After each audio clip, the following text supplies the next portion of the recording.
యేసుక్రీస్తు దైవకుమారుడై ఉండి ఆయన పరలోక రాజ్యములో ఉండుట విడిచిపెట్టకూడని భాగ్యమని ఎంచుకొనక ఆయన దాసుని స్వరూపమును ధరించిన వాడే రిక్తునుగాను దీనునుగాను కన్యక గర్భమున దేవుని శక్తి వలన ఈ లోకంలో జన్మించి 33.5 సంవత్సరములు జీవించి మనుషుల మధ్యన మనుషుల చేయజాలని అనేక గొప్ప కార్యములను ఆయన చేసి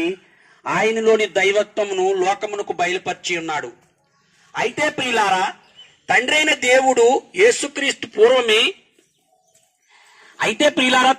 దేవుడు క్రీస్తు పూర్వమే మొదటి శతాబ్దంలోనే తన ప్రవక్తలతోనూ సేవకులతోనూ పలికించి రాయించిన రీతిగా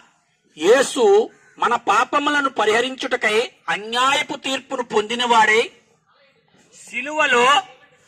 ఘోర శ్రమలను అనుభవించి